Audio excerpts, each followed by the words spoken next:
been waiting for. Feel the right to the world of tide for sure.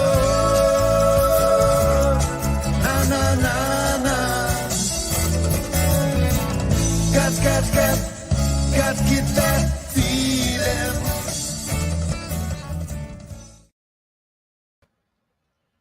Hey, loves, it's me, Sunshine. We have a very special guest tonight. Her name is Liz, Goddess Liz. She is on and she's going to tell us her beautiful story. I met her through her husband. She said, I think you guys would get along great. So we actually haven't met just yet in real life, but we are friends in the TV world, the Zoom world, the Facebook world. So here she is. How are you? Hey, good. I'm going to put your banner up. Welcome. Yay. I'm so excited that you are here. I am as well. We've been trying to do this for a while. Yes, we got some goddesses already. Hey, Laura. So tell us about you. Tell us how you got started in this whole beautiful giving world that you live in. Yeah, I'm trying to think of where to start. Whatever popped in your brain. Yeah, I will tell you kind of, there are a couple of formative pivot points, right, in my story and I think probably the most important one was I was born to two really fascinating and really opposite parents. My father was a college professor and a civil rights activist back in the 60s. And my mother was an emergency room nurse in New York City. And my father always had this energy of creating change on a grand social, societal scale. And my mother used to say, you can only affect the life of the person right next to you, because that was her experience. So I think I was born in the tension of those truths. That's beautiful. Yeah. And so my very first memory of the world, right, the outside world, was the assassination of Martin Luther King. Because it was the first time I watched my father cry while he was watching the television. Yeah. And even though I was only 4, I understood who Martin Luther King was, and I understood what he meant. And I asked my father why someone would do that. Why would someone want to kill someone like Martin Luther King? And I don't know how other people's parents talk to 4-year-olds, but my activist professor father said to me, there are some things we'll never understand. But the work that Martin left undone was the creation of the beloved community. Wow. That's your job. You're here to create the beloved community. And I felt like at 4, my father gave me this huge mission. Yeah. Amazing. And I remember thinking, and I ended up following in his footsteps as a teacher. I was a regular classroom teacher for 17 years, middle school. And I remember reading once in a book on education that we don't give our children goals that are worthy of their greatness always, right? And I felt like my father did that. He gave me this kind of goal that was worthy of greatness. So I used to think about all that. How do I create beloved community? And I'll jump right up then to my teaching. I'll just kind of give the bare bones of my story, and then we can take the conversation. Yeah, whatever.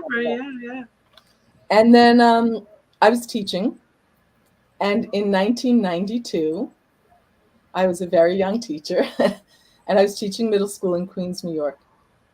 And every year I would say to my class some version of, you guys are the future, and it's up to you to make the world a better place. I love that. And a young girl raised her hand and said, Miss Gannon, because I was Miss Gannon still, adults always say that, but what would better look like? And I said, what do you mean? She said, this is how the world is. If you want me to make it better, what would that look like? Yeah. And Sunshine, that question became the North Star around which I oriented my entire life. Yeah. At that moment. And at the time, I envisioned it as a book. I was going to write a book, and I was going to write What Better Looks Like, and I had these ideas.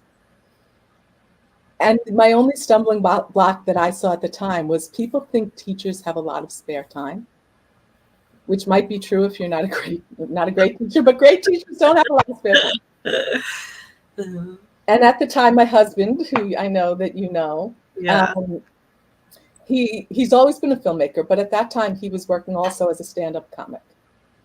And we had a really dear friend I lived in Astoria, Queens at the time. And we had a dear friend who was a dancer and a writer and a screenwriter and a comic and really super disciplined. Right. And I always say to people, if you want to find an artist who's disciplined, find a dancer, right? Like they're super disciplined. And I thought, oh, she can tell me how to organize my time.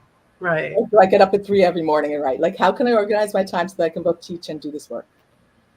And it was February break of 1994. I had been playing with this idea for almost 2 years now. The other woman had graduated, the young girl, and but I couldn't let go of the question. And so this friend of ours, Maria, who was this, like I said, this beautiful, talented performer artist, she didn't drive though. So she and my husband used to book gigs together and they would drive together. And in February of 94, I had my spring break. So I said, oh, I'm going to go on the road with you because I know that Maria in our spare time can kind of help me organize and write these ideas.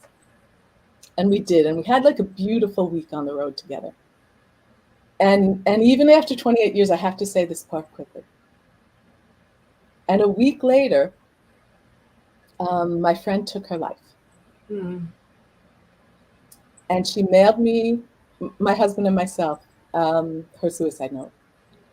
And in it was a check for the amount of money I made in a year teaching. And she said, I know that you won't agree with this choice I made for my life, but I want you to figure out what better looks like. Yeah. And so it's really interesting, right? So I got these 3 missions that really kind of outlined. First, my father, I was here to create the love of community. Then the young woman, the student who asked me the question, and then this friend who really gifted me, literally with her life, said, do this.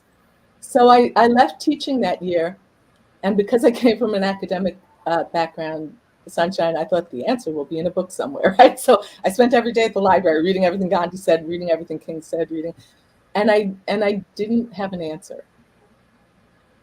But I went back to teaching after the year, and I had the kind of bare bones of what I thought what better would look like.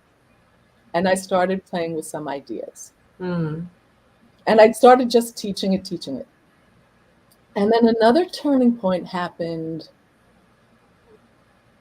at 9/11. Yeah.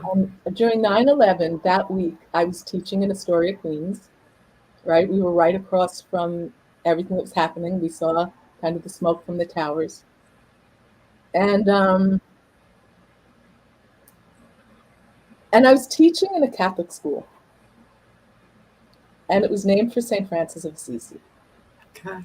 And I don't know if you guys know St. Francis of Assisi, but he wrote a very famous prayer for peace. And I've meditated every day of my life for 35 years on the prayer of St. Francis, right? Make me an instrument of your peace. And the next day I got to the faculty room and I said to my colleagues in the faculty room, because we were all kind of devastated and figuring how to process it. Yeah. And I said, now's the time when we really need to teach our children what it means to love an enemy. And no one agreed with me. And I thought, I'm not saying in terms of foreign policy. I'm saying if we in a school based on the teachings of Jesus, named for St. Francis, aren't looking into how do we love our enemy, then I'm in the wrong place. Right. And that week, it's so funny, right? She was a touchstone for a lot of people. Oprah was doing a series of shows on 9/11. And on one of them, she had a couple of people. She had Madeleine Albright, she had someone else, but she had a woman named Marianne Williamson on. And I'm sure some of you may know who Marianne Williamson is. Yeah. And she said on that show, we need to find a loving response in the face of this moment. And I turned to my husband and I was like, I need to be working with that woman. Right? Yeah. So that was also the week I found out I was pregnant with our second son. Okay. So I finished that school year and another school year. And I thought, I need to do something else. I need to commit to really doing the piecework I came to do. I wanted to be home with my kids, and I did end up homeschooling our children. And I want to do what better looks like. And I also got involved. That's how I got involved with the Peace Alliance, which was an organization co-founded with Marianne Williamson. And at the time, they were really working to create a campaign for the department. We still are, right? Department of Peace campaign, right? That there should be a part of our government working on creating peace. So I became a state coordinator there, and I did that for a few years. And I've stepped away from the organization a little to start my own organization, What Better Looks Like. And my husband and I, with a small group of friends, just created this organization. And it's based on a few ideas, but mainly that we're here to create beloved community. And we have to build the social infrastructures that would foster that. Okay. So that's kind of my story. So like that's the beginning of the story. Yeah. Yeah. That's beautiful. And how would one go about helping with this, what better looks like? Well, I will tell you. So what better looks like, I don't have an elevator pitch, much to some of our supporters, because it was co-founded by 7 of us, right? And we all asked, for you right now, what would better look like? And we all had a different answer. So we created programming around all the answers. And one of our co-founders, my dear friend Marie, when I met her, there was only one thing I knew about her, and that was that she had survived the genocide in Rwanda. Okay. And when I asked her if she was interested in joining us, and she said to me something that really, Sunshine, has stuck with me all these years. That was back in 2006. And she said, I've been contacted by a lot of people who want me to tell the sad story of the genocide. Yeah. She said, I don't want to tell my sad story because then I become tied to my sad story. Mm-hmm. She said, I have this bonus life and I want to use it to create what better looks like. And yeah, and she said to me, I never forgot this. She said, the reason the genocide was so deadly was because it was so well organized at every level of society. Mm. She said, if we're going to be that well organized in the name of hate, we had better get that well organized at every level of society in the name of peace and love. I love that. And so what she had asked was, there is a small community near her in Rwanda where she grew up. She lives here now, but and it was all genocide survivors and the AIDS orphans and really the poorest of the poor. So we went back in 2010, we visited there and we met with the elders and we asked them what the needs were, right? One of the ideas behind what better looks like, and this informed me as a teacher. Growing up, I didn't know a lot about nature. I'm learning about sunshine, but I was a city and suburban girl. Yeah. And I didn't know nature. And I said I was way more scared of squirrels than street gangs, right? I don't understand it. And that's shifting now. In the last couple, I would say since COVID, yeah, I've really taken the shift to really being in and understanding and appreciating nature. But right as I was co-founding the organization, I was invited to a peace conference upstate New York. Okay. And we were hiking and there was lots of nature and I didn't really know kind of anything around me. But the gentleman who was leading us around said, wherever nature creates a poison, the antidote grows within reach. Mm. And I thought that was so fascinating, Sunshine. And it pointed out to me a problem that I had observed in a lot of programs that they would bring into the schools, right? When I was a teacher, they'd bring all these programs in schools. And I said, there would be a problem in schools. Yeah. There would be a solution created over here. And they would try to bring this program in. But the people experiencing the problem had no say in the creation of the solution. And that's what King knew. That's what Gandhi knew, right? Whoever was experiencing the problem had to be the solution. And they had to be the leading voices. So when we went over to Rwanda, we met really with the elders of the community and asked them what their needs were. And originally we had thought that we wanted to educate girls, but they said that in this particular community, the boys were as unlikely to succeed as the girls were. Okay. So eventually in the last 10 years, we sent 23 kids to university. Yeah. We've also done things like, there were a couple of people who kind of were so damaged bodily that they couldn't work. So we had asked the community if there were a couple of people we could just support, and so we've asked the kids who were educated to check on the people who were maybe more elderly, um, and the needs became, because as is happening globally, there weren't jobs for everyone at some point for who was being graduated from college. So we did sewing training and driving training and filmmaking. We've done like all kinds of programs and That's help kids get awesome. the education they need. So we do that. But we also do a lot of local programs. And basically what we do is we ask two questions. For you right now, what would better look like? Mm. And the other component, the question that we asked, came from my husband, Rob. And he said that he felt that everyone came to the planet to be a healer, an artist, or a teacher, or some combination of the three. So what we do in our work is we really ask, what would better look like for you? What do you think you're here to heal, create, or teach? And how can we connect you with resources right around you, right? Like if you ask the question, the answer is right around you. How can we connect you with resources right in your own community where you can start to envision that happening? Yeah. So that's the work we do. And so I would say, kind of, if you're interested. Yes, my brain is already. Yeah, if people are listening, what we'd really like to do is kind of collaborate and offer to do we do a lot of, I did my first in-person presentation since COVID, but we've done a lot of stuff over Zoom. Yeah. We do. I have like a conference coming up. It's an international conference with youth leaders from around the globe. So we've adjusted in the Zoom, but basically what we like to do is just put together people in a room, have them all ask the question, and then connect with one another and see how we can create the connections in your local community to help not only create each person's vision, but make it happen and transform your own. Yeah, it's beautiful, beautiful. Yeah. You know me, I love to donate my art. So if you need this, I will. Mural somewhere of peace and love, right? Yes, I will keep that in mind. Yeah. I will keep that. Thank you. Yeah, you are so welcome. Someone's asking, how about individuals?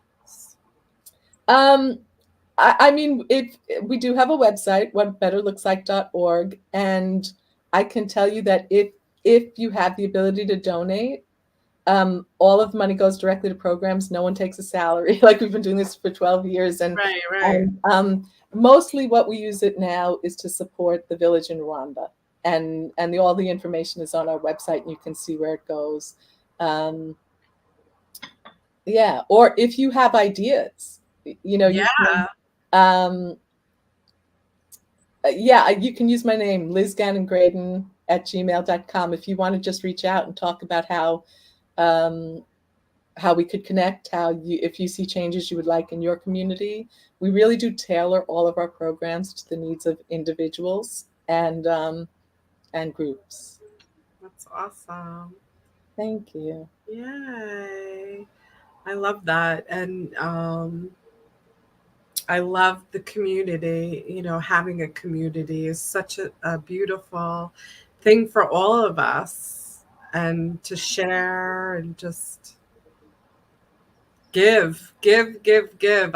I just love that. Sunshine, don't you feel like I have really been thinking, especially in the last 3 years when I've had or 2.5 years, a lot of time to think. Yeah.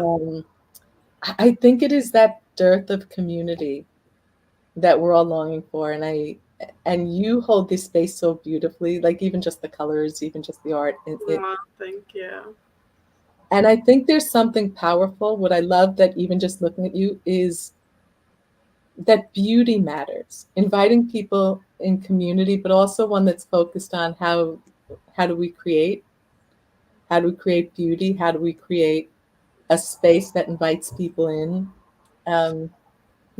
To be their authentic selves and be able to be free. I love spreading that. And self-love, it's just being your authentic self and loving yourself is huge, and that way it overflows to everybody else. when Yeah. you're in that space of peace within yourself, then you spread that peace, you spread that love. I see you're doing it, your husband does it, your children do it. It's a beautiful thing, and it's been passed down, from your parents, and that's Yeah, I would say that that's the greatest gift that I got that yeah. I want to pass on is that I was unconditionally loved. Yes, you were. Yeah. I really was unconditionally loved. And so to me, that's the gift that needs to be passed on. Yeah. And I was blessed, right? I want to honor that kind of I was blessed. I've had this ability to have a certain level of choice in my life where my husband and I were able to intentionally create the lives that we wanted to create. Yeah. And it was funny because for the first 15 years we were together, I was teaching and my husband was working as an artist full time. And I Right. was working 2 or 3 jobs, right? Because I thought, and they were all teacher related. I worked summer school. I did Yeah. after school Yeah. programs. I tutored. I did all that. Because I knew it was so important to my husband to be an artist. And then when we had our kids, it was interesting. We did this shift where I said, okay, he was stable enough in doing the comedy and Yeah. Promo started to open up. That I said, now we shift. So I want to be the one home um, so that I could homeschool our kids so that I could kind of create that life and vision that I wanted. Yeah. And it did mean sacrifice, right? I was the one making the steady Of salary. course. This is an artist, right? It's like kind of a boom and bust thing. So, Yeah. Yeah. Yeah. all right, this week we buy the bunk beds, That's probably what I can do for months. But there was an intentionality to that. We knew art was important. We knew a life of creativity was important, and that's something we want to pass down. As a matter of fact, I don't know if you know this about our boys, but when we had them, my husband has 2 favorite songs. My husband is from Jamaica, Okay. and his father was a musician down in Jamaica, and his grandmother was a big band leader down in Jamaica. So Oh, wow. My my husband, daughter-in-law's, her father's from Jamaica. I have to tell you, my boys are 5th generation artists and Okay. performers. So they're both filmmakers. My husband was a filmmaker. His father was a jazz musician. His grandmother was a big band leader, and his great grandparents were trapeze artists in the circus. Oh, wow. I love that. I'm really glad that my kids are talented. Otherwise, I would have been responsible for ruining like a gene pool.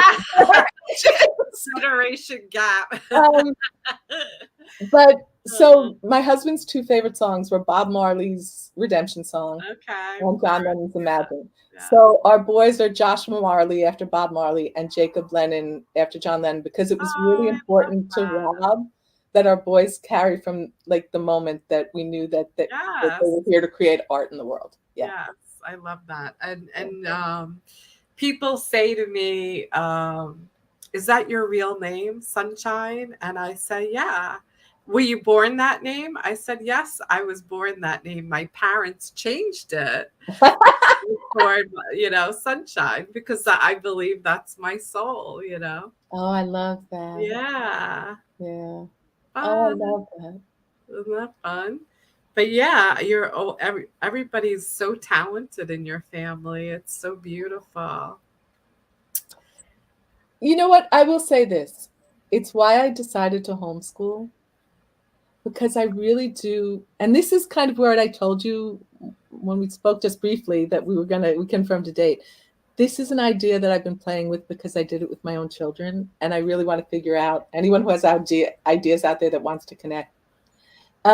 What I realized as an educator was we only educate the left brain, right? We don't educate for the right brain. I was reading something that someone recently said, you can't get a PhD in clairvoyance right now, and I really understood. It was funny because it was an offhand comment in the faculty room, and faculty rooms can be nice places, but they can also be super toxic places. If any of you have faculty room. And after my older son became about 2 or 3, I really saw he was, to me, he just seemed brilliant. And I said, I really think he's a genius. And one of my fellow teachers said something that I think she meant one way and I took another way. She said, yeah, every kid's a genius until they go to school. And she meant until someone else senses, like, until someone else senses them and says your child's not really a genius. But I meant there had to be something in how we were educating our kids that made them lose that. And so we were really able to, because my husband worked mostly from home, even then, we were able to really educate them at both sides of at both hemispheres of the brain, right? The creative, immerse them in music, immerse them in art, immerse them in painting. And and so now I had promised that I committed that I was going to raise my boys, to educate them till they were 18. And then my younger son turned 18 during COVID. And then I think you know this, right? And then in 2020, I was given a breast cancer and lymph cancer diagnosis. Okay. So I was focusing on that in the last 2 years, but now I'm ready to I'm in this place of deep healing. I've raised my kids, they're out in the world. And now I'm really on the cusp of being ready for the next thing. And maybe where I want to take Sunshine, I would love if you have any voice on this. And I hope what I really am interested in this point is in this next phase of my life, I want to focus on how do I become a wise elder on the planet in this moment. Okay. So that's going to be my focus moving forward. Yeah. Yeah. Like I'm moving into that croning stage, kind of. I love that. Educating the young. And I love that you started, your father and mother did it, for you, educating you in both hemispheres of the brain, right? Yeah. And your children. And now the next generation is going to be our future, is going to be solid on that too, on peace and love and unconditional and, just showing the world that. I love that. I have a granddaughter. She's going to be 3. And my son does the same thing. They're in South Carolina and he'll send me pictures. We're coloring, we're listening to music, we're doing our alphabet, but it's such a beautiful thing that, doing the whole variety of everything and just full of love, full of just unconditional love. Yeah. And part of it too, for me, and maybe because I did have this as a very young woman, this student who taught me, right? I found I learned way more listening to my students than Yes. And I had these 2 magical moments with my boys, and they really taught me. And I think anyone being born to the planet today, I always say they're being born at a point of evolution past where I was, so they're here to teach me, right? Yeah. And I just these 2 magical moments when my younger son Jake, who's 20 now, from the time he could talk, he used to tell me about, and they didn't get screen time. They didn't watch a lot of TV back then. They get a lot of screen time now. He told me that he had lived on a different planet before. Okay. And he said, but his planet was dying and he wanted to live. Aww. And he said, and the reason he was reborn on our planet was because the planet he came from was a blue planet. And this was a blue planet and it felt comfortable and like home. And he used to tell me about what life was like on the other planet, and he had a different family. And when I would tell the story, I had a good friend and she said, do you think he's remembering something or do you think he has a good imagination? And I said, I think it doesn't matter. Yeah, it is what it is, right? But we used to talk about it. And when he was maybe 5, I was asking him about it. And he said, Mom, I used to tell everybody about my other life, but you were the only one who believed me. So now I only talk to you about it. So I said, okay. And then he was 8, Sunshine, right? And so he's 8. He's in the world. He's kind of a savvy kid. And I had this kind of mother pang. And I said, Jake, do you ever miss your other mother? And he said, Mom, miss, what are you talking about? Once you love someone, they're in there. You can't miss them. And I went, oh, that is so beautiful. Right? And he has this very kind of cosmic energy that I know he came to the planet with. So a lot of what I did was stay out of his way, right? And then Josh, There are two moments I can tell you about Josh, my older son. One, when he was younger, I know that he would feel people's feelings deeply. And there were times when I would see him get angry for reasons I couldn't explain. And a lot of times it was when he was around people who had an angry energy. So I went to a friend who's empathic, right? And Reiki healer and all that. And she said, next time you sense that emotion in him, stop him and ask him if he thinks it's his anger. Mm-hmm. And I said, okay. And she said, and then what you should do is have him just channel it through his body down to the earth and out of his body and into the earth. So I thought, okay. And the next time it happened, Sunshine, I stopped him. I said, okay, Josh, do you think it's your anger you're feeling? And he said, I don't know. So I said, okay, what I want you to do is take the anger, send it through your body and down to the earth. And he went like this. He looked stricken and he said, oh, I can't do that, Mom. And I said, why? And he said, the earth is in so much pain right now. I'm not going to. And I went, oh, I know. And I didn't. So I thought for a minute, I said, okay, send it up to the universe. And he went, okay. And I was like, but it was like, they really, and I don't think my kids are any more special than anyone else's kids who are being born on the planet, right? I was able to give them the freedom to speak their truth. Yeah. I love that. Actually, I do violet flame meditations and healings. Yeah. And I have them remove all down to what no longer serves you and down to Mother Earth, but transmute, because I work with Saint Germain, transmute it into love. And then I usually have their favorite flower grow up. Feed up. I'm giving away my things, and turn it so they know that their negative turned into pure love and life. Oh, I love that. No, that's so beautiful. Yeah. And the other thing I will tell you, then Josh was 12. This is how I went. One time when he was 12, he and I were having a very esoteric conversation in the car. And we're driving, we were going to Target. I needed to pick something up at Target. And I want you to, like 12. He's a 12-year-old who is in society. And I don't even remember what we were talking about, but it was something like this. It was a conversation like you and I are having. Right. And as we got out of the car and we're walking towards Target, Josh said to me, Mom, I think you and I should continue this conversation in our minds because the people at Target aren't ready to hear this conversation. Oh, I love it. I don't know that I know how to do that. And he's like, he was like, Mom, we talking. He said, Mommy, you and I talk to each other in our minds all the time. I said, okay. Yeah. Love that. Yeah. Love that. Yeah.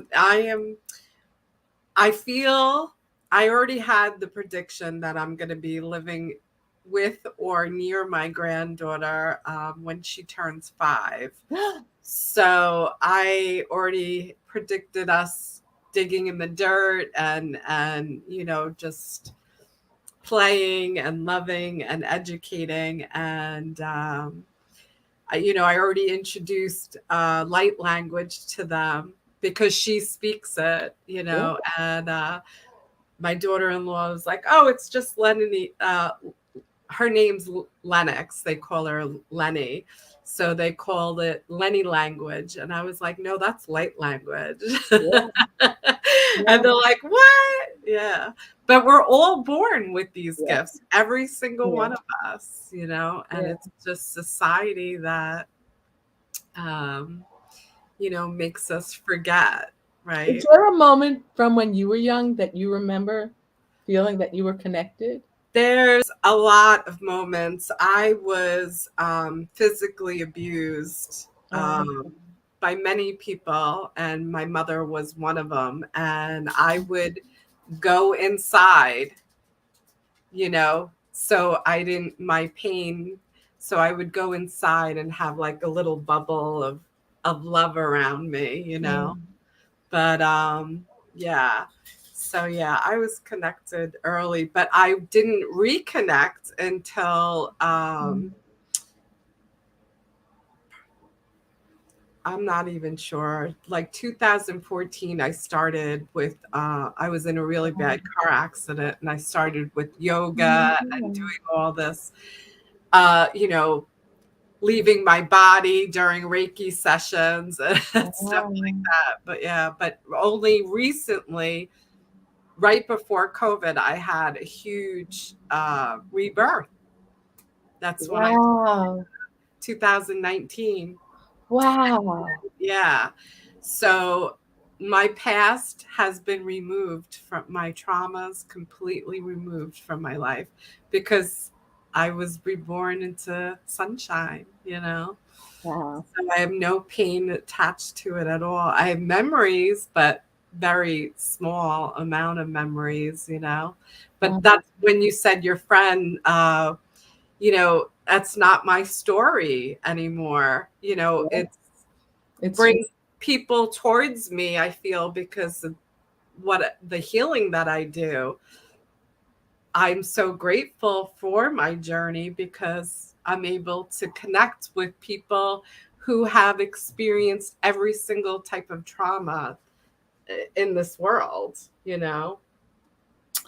Yeah, it's interesting because at the beginning of COVID, I didn't know if I was going to tell the story. At the beginning of COVID, I my younger son turned 18. Okay. And when our older son turned 18, we took a big family trip to California and celebrated. But my younger son turned 18 during COVID. So I said, you can watch whatever movie you want on television and I'll make whatever you want for dinner. And he has his favorite film director is Guillermo Del Toro, if you know who he is. He's a Mexican film director, and probably the movies he made that you would know are Shape of Water, if you saw that, and Pan's Labyrinth are his two kind of most. Okay, yeah. But he had a movie come out, and it was called Crimson Peak. And my son said, Mom, it's not a movie you're going to want to watch. I said, well, it's your birthday. You know, it's your birthday. We'll watch what you want to watch.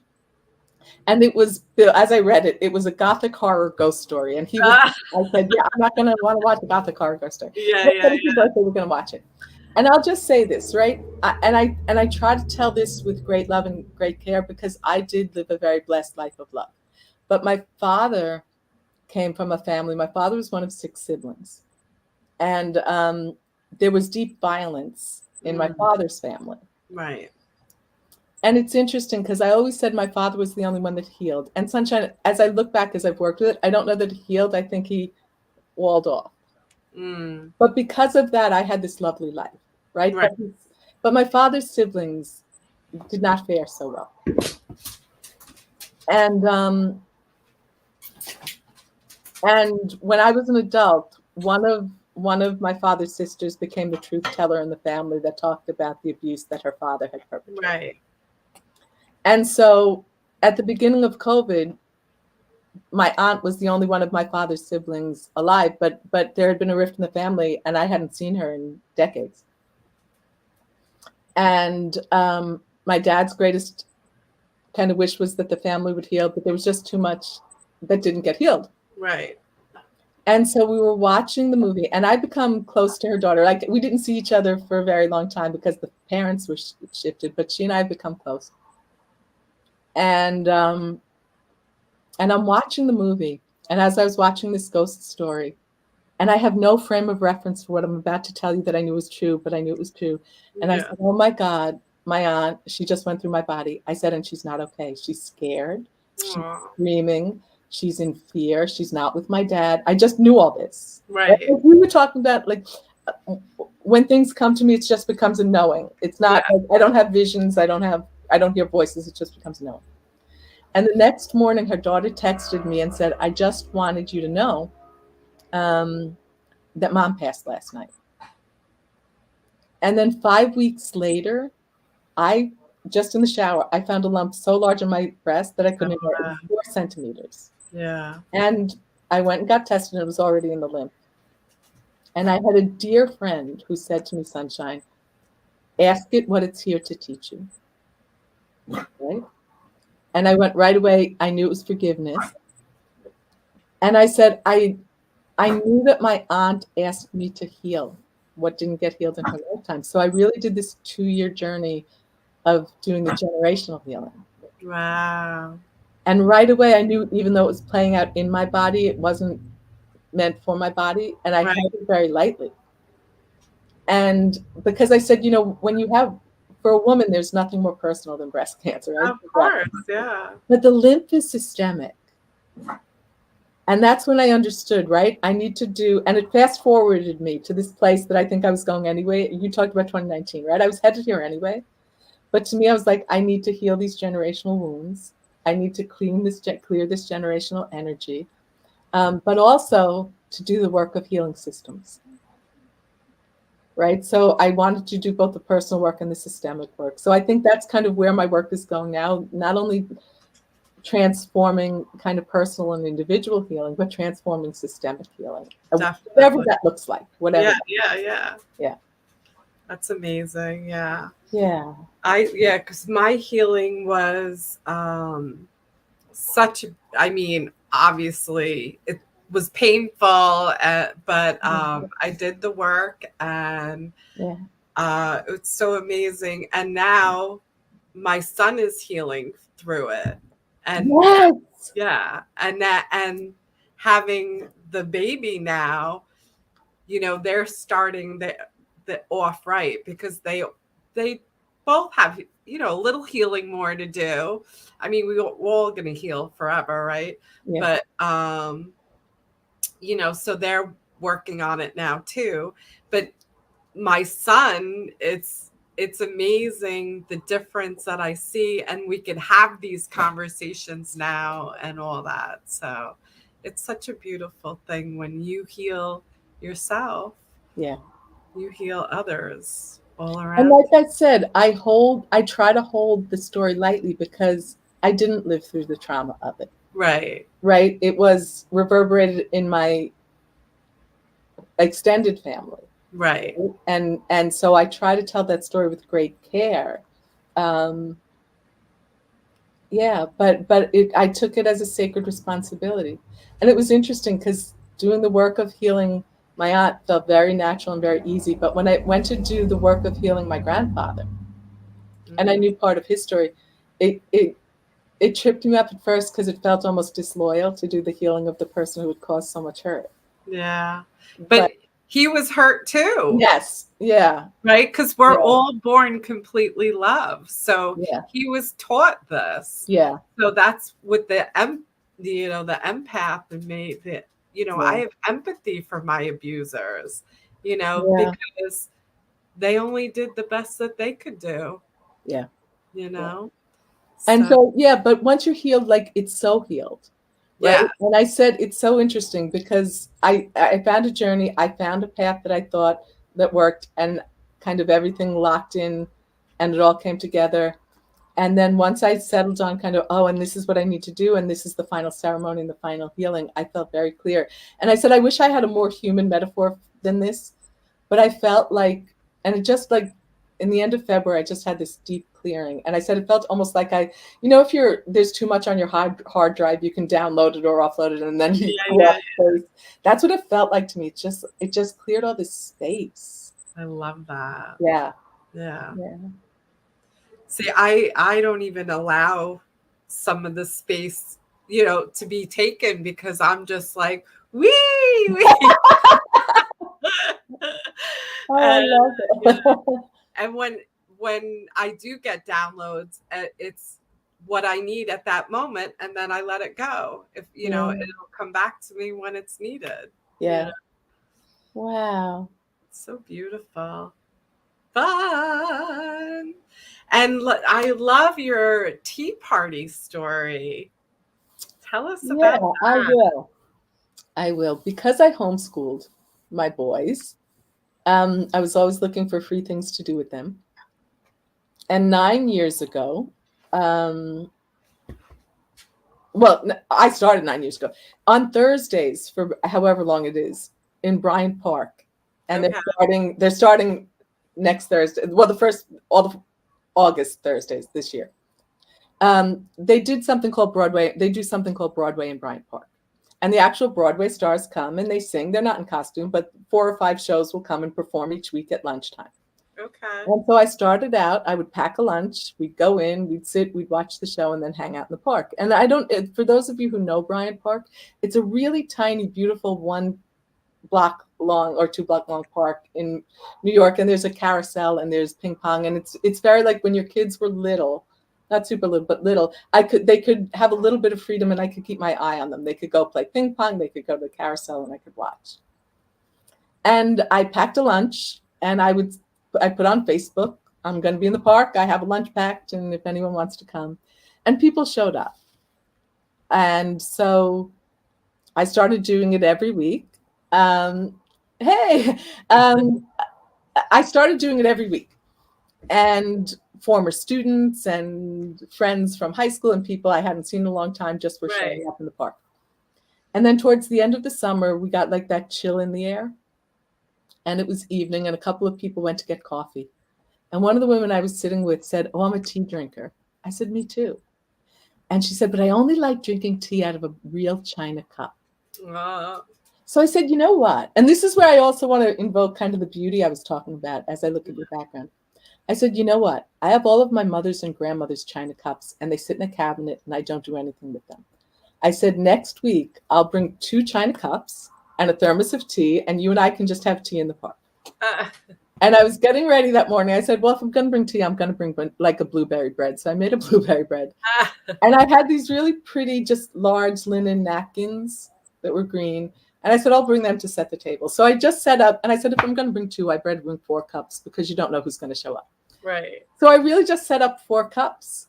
And it got crowded, and there was a young man sitting next to us, like eating his little lunch, crowded. And we invited him to join us. And he was actually an actor from Turkey. Oh, wow. And he just moved to the United States. And he asked if we had ever had Turkish tea. And I said, "No, but I'm here every week." He said, "Every week?" And I said, "Yeah." And he said, "Next week you'll be here?" And I said, "Yes." And he said, "I'll bring Turkish tea." And so I said, "Oh, I better have 6 cups then." And it just kind of, it started out just by accident. Yeah. And then when fall came, I thought, well, I'm going to have to stop in the fall. And I thought, no, I don't. My kids don't go to school. I continued till it got too cold. But at the same time, Sunshine, it transformed into something way more purposeful because at that time, my dad had started to devolve into Alzheimer's. Okay. And I thought the one thing he taught me was beloved community. And so it went from being this kind of accidental gathering to a purposeful invocation of the beloved community. And so now these days, and during COVID, we kept it going over Zoom for people who knew about us, but really passersby, anyone, our only rule is if I kind of make eye contact with you, I invite you to sit down, and some people stay and some people don't. So now I usually bring like 35 cups. Wow. And I pack lunches and we set a table, and we're not there weekly anymore because it's more weather dependent because of COVID. Right. We do have an indoor spot that we used the last few years, but I don't feel comfortable being indoors yet in a crowd. So that's it. So on Thursdays when the weather is sunny and nice, we still kind of go in and just have our tea party in Bryant Park. I love that. So much fun. And not only fun, right? It's exactly what I was saying to you about the beauty. Like there's something about people have memories attached, right, to a beautiful cup. There was one woman who stopped by, and I think of her all the time. I haven't seen her since COVID. She was some level, I want to say, of home insecure. Okay. And she had asked if we had money, and I don't carry money because I'm always serving and I don't want to have to worry about things that I don't need. But I asked her if she wanted to sit down and have a cup of tea, and she said, "In one of those beautiful cups?" And I said, "Yes," And she told us, Sunshine, that she and her grandmother used to have tea parties when she was little. And I think, right, I think there's that connection to beauty. And the other thing, too, that is really important to me is because, well, people will say, "Can I support it? Can I send?" I said, "No, if you want to bring tea, if you want to bring stuff." But there are so few places where we can gather without an expectation of money changing hands that I just set a table And we get there at noon and we stay some days we stay till 10 o'clock at night, right? We have the tea party all day. And it's this place where people can stop in, be seen and be heard, Yeah. and go. Yeah. I love that. Yeah.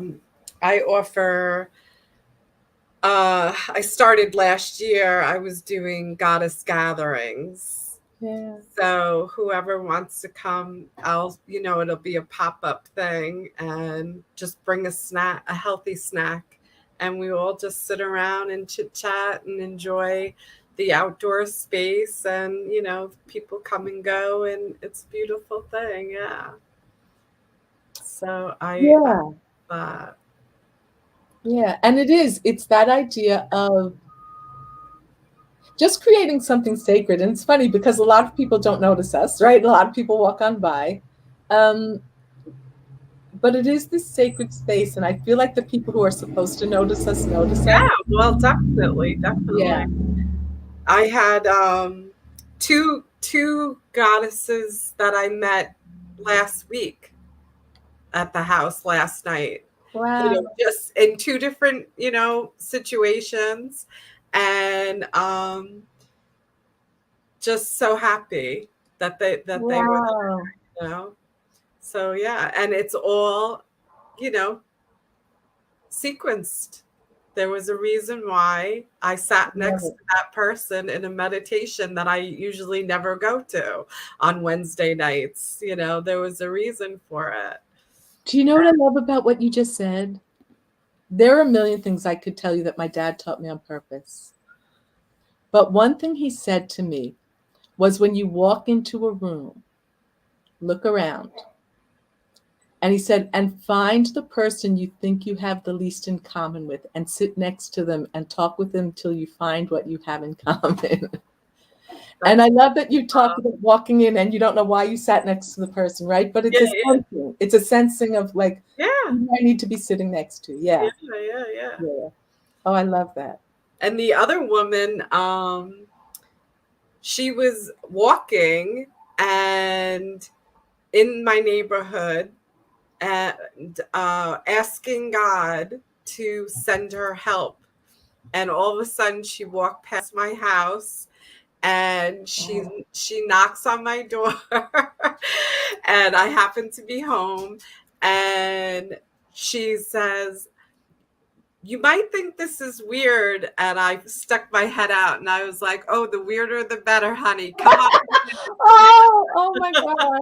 Wow. And she's been to my house 3 times since, and that was last Friday. Wow. So it was a beautiful, beautiful connection, and I'm open to it all, and we should all be open to it, because there's a reason why everybody passes in our journey, whether it's a small time with us or a long extended time, because it's all temporary. Everything's temporary.